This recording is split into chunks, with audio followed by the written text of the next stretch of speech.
কি অবস্থা বড় ভাই রে? বড় ভাই কি সন্তান আগের মধ্যে ধরাইতেছে নাকি? উদ্বোধন করলাম আজকে, তাই না?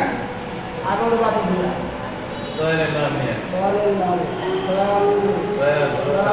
বড় বড় আল্লাহর রহমতে আল্লাহ তুমি আমার মনের স্বপ্ন করে দিও। মনটা পূরণ করো। ব্যবসা বাণিজ্য ভালো দিও। প্রথমে আল্লাহর রহমতে যা ভুল জীবনে যা কিছু করছি তো ভুলই করছি, যারে ভালোবাসছি সেই হলো আমার শত্রু। শত্রু হয়ে আমাকে বিশ্ব বেড়ে দিয়েছে, কিন্তু দুঃখের কথা কাউকে বলতে পারি না। কিছু কিছু কথা আমার দলের লোক আছে, দরদি আছে, এই দরদির কাছে একটা জিনিসই শেয়ার করি, তাছাড়া আমি দ্বিতীয় কোনো ব্যক্তির কাছে শেয়ার করি। কিন্তু না, এই দরদি আমার মনে দুঃখটা কিছু না কিছু হলে বোঝে, তাই আমার ভালোই চায়, কোনো সময় খারাপ চায় না। এর সাথে কোনো সময় টাকা দিয়ে বা পয়সা দিয়ে কোনো লেনদেন নেই, এর হলো মনের টান। দরদি আমার হলো মনের টান, আমার হলো। তাইলে বড় ভাই আপনি এখানে কতদিন যাবত আসছেন? গত মঙ্গলবারে বসছি আমি এখানে। মঙ্গলবারে আমার দোকান এখনো উদ্বোধন করিনি, কিন্তু করবো। আল্লাহ যদি তৌফিক দান করে তাহলে করতে পারে। আর আল্লাহ যদি না, যদি অন্য কিছুই ভাবে তাহলে তো উঠতে পারে। মনের সহি মন নিয়ে আমি ব্যবসাটা আবার নতুন করে চালু করবো ইনশাআল্লাহ। ফ্রেশ মনে এই আমার প্রতিষ্ঠানে আমি বর্তমান আমার মধ্যে তো খালি আছিলাম, মিলিতে জায়গা উঠাবো। পরিশ্রমের ফল আল্লাহ দেখায়। অবশ্যই অবশ্যই, কষ্ট করলে মিষ্টি পাওয়া যায়, এটা বাস্তব। পরিশ্রম করতে হবে। জীবন তো বহুদিন মানুষকে ভালোবেসে তো দেখলাম যে লোকটারে বেশি ভালোবাসি ওই লোকটাই আমার কানে কানে না বইলা আরেকজনের কানে কানে বলে যায়, বলে দিয়া আমার তো খালি লসেই করে দিছে। বলবো না যা যা কিছু লস, এটা উপরওয়ালা ইচ্ছা, উপরওয়ালা যা করে মঙ্গলের জন্যই করে। তাহলে আপনি ব্যবসায় লস খাইছেন নাকি? ওটা লস না, ওটা দয়ালের ইচ্ছা। দয়াল দিতেও পারে, নিতেও পারে। আপনি যাবত কত টাকা লস খাইছেন? এই যাবৎ মোটামুটি আমি হিসাব করছি, আমার 19 লাখ টাকার মতন আমি লস খেয়েছি। 19 লাখ টাকা, 19 লাখ। 19 লাখ টাকা লস খেয়েছি। কিন্তু ব্যবসায় লস খাইনি, এটা কিছু সংগঠন করিয়া চলছি, ভালোবাসছি, এই আমার এই বিপদের মুখে ফেলাইছি।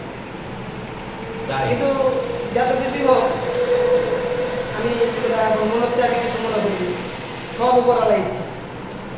উপরওয়ালা যদি না আমার দেয়, মন ভরে দিবে। এর আগেও তো দিছে, ধরো দিছে বিদায় তো করছিলাম। কিছু কিছু মনে হয় দেখা যায় আমার ভুল ত্রুটি পাইছে, পাওয়ার কারণে আমার এই নিচে নামা দিতে হবে। এখনো তোমাকে নিঃস্ব করিনি, কিন্তু তুমি নিঃস্ব এখনো হও। তুমি আবার পরিশ্রম করো, আবার কষ্ট করো, আবার সেই ফলটা ফিরে আসবে। এখনো আশায় আছেন তাই না? আমি তো আশায় থাকবো, হ্যাঁ। আমি আশায় থাকবো। কেননা এই ব্যবসায় হলো আমার লাভ ব্যবসা, এটাই শেষ। এটাই শেষ ব্যবসা। আল্লাহ যদি এই ব্যবসা দিয়ে যেন আমার জীবন শেষ হয়ে যায়। কিন্তু আমরা তো বড় ভাই শুনছি শেষ ব্যবসাটা কলার ব্যবসা। ওটা হলো ভুল ধারণা, হ্যাঁ, ওইটা হলো ভুল ধারণা। অনেক গ্রুপ মানুষে বলছে কলার ব্যবসা, শেষ ব্যবসা, এটা হলো ভুল। হ্যাঁ, অনেক গ্রুপ করে, বাস্তব না, বাস্তবে না। যোগ্য হিসেবে ব্যবসা। ওটা ওই কলার ব্যবসা আমি লাস্ট পর্যায়ে আপনি করতে থাকেন, কলার তো কলার ব্যবসা করি। কলার ব্যবসার ভিতরে কিন্তু লস নাই, কিন্তু লস না। কলার ব্যবসা যদি জন্ম করতে বাড়ি থেকে না করে, একথা করার না। অনেক কলার ব্যবসা করে অনেক বড় হয়েছে। আমরা অনেকে নিঃস্ব হয়ে গেছে। কাঁচা মাল এমন একটা জিনিস, এটার কোনো গ্যারান্টি নাই। কেউ বন্ধ হইতে পারে, কেউ প্রফিট দিতে পারে। আর এই রাকিব সাহেবের ব্যবসা তো হ্যাঁ দিছে এর নিজের লোকেরাই। লাভ তো দূরের কথা, হ্যাঁ কত লাখ? 20 লাখ, 19 লাখ টাকা। 19 লাখ টাকা ক্যাশ খাইতে দিচ্ছে। কিন্তু এর যে মিডিয়াগুলা এর বিভিন্ন ধরনের লোক প্রদর্শন দেখিয়ে যে এই মাল কিনলে এত লাখ করে লাভ হবে। রাকিব সাহেব তো কোনো কল্পনা করে এই যে লাখ আমি যে মালগুলা কিনতে দিছি এত এই মালগুলা হিসাবে কাছে দেবো কিনা। যারা কিনে দিচ্ছে তারা তো ঠিকই বলছে যে এই মালে লাভ হবে, লক্ষ লক্ষ টাকা লাভ হবে। লাভ হবে বিদায় তো লাখের টাকা আগে খাওয়া হয়ে গেছে। মিডিয়া আগে গায়ে বলছে মিডিয়া যে মালের দাম হলো পড়ে গেছে গা 40 টাকা, এই মালের খরচ পড়তো ফেলা দেখা দেখা যায় আমার 100 টাকা করে গেছে। বাবা 100 টাকা করে গেছে। আমি তো আগে হিসাব করে বই রয়েছি। আমার মিডিয়া তো বলে তো না এর মাল বিক্রি হবে, অর্ডার দিলাম কিনছি 50, পরে দেখি আমি খরচ করতে করতে দেখি আমার হলো সব হিসাব করে দেখি আমার আয়ের চেয়ে ব্যয় বেশি।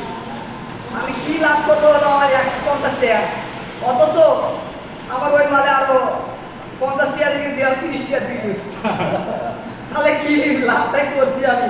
তাহলে বোঝেন আপনারাই যে আমি তো জানি 70% লাভ হবে, এই মনে করে আমি তো খরচ করছি। যাদের যেটা ভালো লাগছে তারা সেটাই দিচ্ছি, মনে হচ্ছে ভালোবাসছি।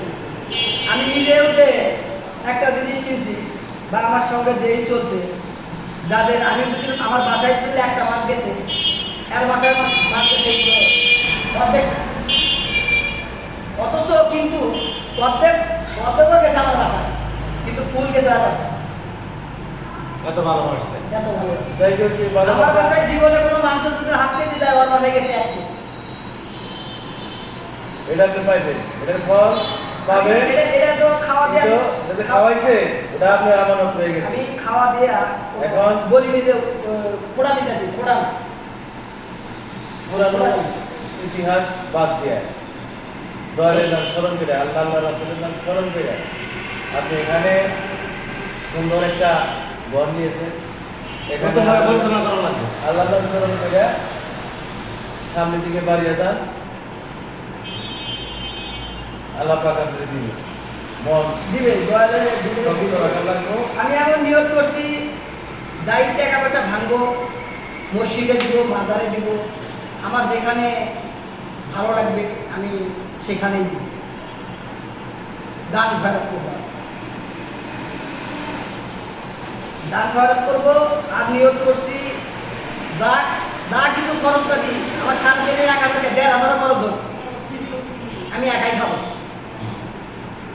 দ্বিতীয় আমি চলবো না। এটা একটা কাপড়ের শুরু হবে, কাপড়ের শুরু হবে, কাপড় কাপড়ের মানে দোকান হবে। মহিলাদের লিরিক্স, কসমেটিক্স এগুলা।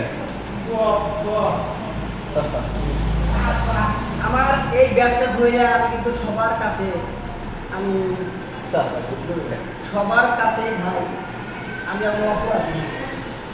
আমি আমার এই মাধবপুর এলাকায় মোটামুটি 23 বছর এলাকায়। আমি কিন্তু এই এলাকায় আমার কোনো একটা ব্যক্তি যে বলবে ভাই আপনার কাছে 1 টাকা পাবো, এটা ব্যবসা ধরে রাখবে, কেউ বলতে পারবে না, আমি এটা গ্যারান্টি। আর কেউ যদি বলতে ওই সময় যদি পারতো, তাহলে আমি এই মাধবপুর মানে প্যান্ট খুললে নেমটা হাজার এলাকা চলে যেতাম। এখন আল্লাহর মধ্যে আমার ঋণগ্রস্ত নাই বেশি, যে যা কিছু আছে আল্লাহ আমরা রাখছে, যে আমার এখনো কিছু আছে। অনেকেই ব্যবসা ধইরা ঘর বাড়ি জমি জামা নিঃস্ব হয়ে পাগল হয়ে গেল, কিন্তু আল্লাহ আমার এখনো পাগলের খাতায় নাম দেয়নি। আমার আল্লাহ আমার পাশে আছে, আমার মা বাবার দোয়া আছে। আমার মা বাবা যতই মন খারাপ করি বা আমার শ্বশুর শাশুড়ি, আমার সম্বন্ধে আমার আত্মীয় স্বজন, যারাই যতটুকুই আমার উপরে অভিমান, আমি চেষ্টা করবো আমার এই অভিমানটা আবার নতুন করে ফিরে নিতে। সবার মনে গান বলতে পারে না এই ছেলেটা মাঝখানে খারাপ হয়ে গেছিল, হ্যাঁ। কিন্তু আল্লাহর রহমত আমি আগামীতে আমার ব্যবসা হয়তো খাওয়া যায়, এটা দোয়া করি, সবাই আমাকে দোয়া করুক। আমার যে ভাই ব্রাদার আত্মীয় স্বজন যারাই আছে পাশে, আমি কোনো দিল দরদি ভালোবাসতাম না, এখন আমার পাশে একটা আমার দরদি আছে, তার সাথে আমি মনের খোলা মনে তার সঙ্গে আমি কথা বলি। সে আমার কোনো সময় ভালো ছাড়া খারাপ কথা পরামর্শ দেয়নি। ইনশাল্লাহ সবাই ভালো থাকেন। আমার এই যে দরদি দুটা কথা বলবো, বলেন। তো যাই হোক, তা কিছু কিছু পুরানো স্মৃতি ভুলে যে নতুন ব্যবসা শুরু করবেন করে আল্লাহর রহমতে আপনি ব্যবসা যাতে ভালো হয় সবাই আমরা দোয়া করি। আল্লাহর নাম নিয়ে ব্যবসা শুরু করেন, পিছনের ইতিহাস সব কিছু ভুলে যাবে। দর্শক ভাইয়েরা, আপনারা ওই যে রাকিব বড় ভাই, উনি অনেক টাকা লস খাইছে, তো যাই হোক আবার নতুন করে ব্যবসা শুরু করছে। এই তার গোডাউন নিচ্ছে, আমাদেরকে গোডাউনে আসতে বলছে, তাই আসলাম। ঠিক আছে, আসার পরে উনি কিছু কথা বললো, আমরা শুনলাম। যে আমাদের চ্যানেলে আপনারা যারা নতুন, এখনই সাবস্ক্রাইব করে ফেলুন। আর আমাদের ভিডিওতে আপনারা সব কিছুই পাবেন, খেলাধুলা, কথা, গান বাজনা সব কিছুই পাবেন। আমি আপনাদের সঙ্গে আছি জুলহাস পরদেশি এবং থাকব সত্য ভীষণ, সত্য বয়স টিভি 1। আমি জুলহাস পরদেশি।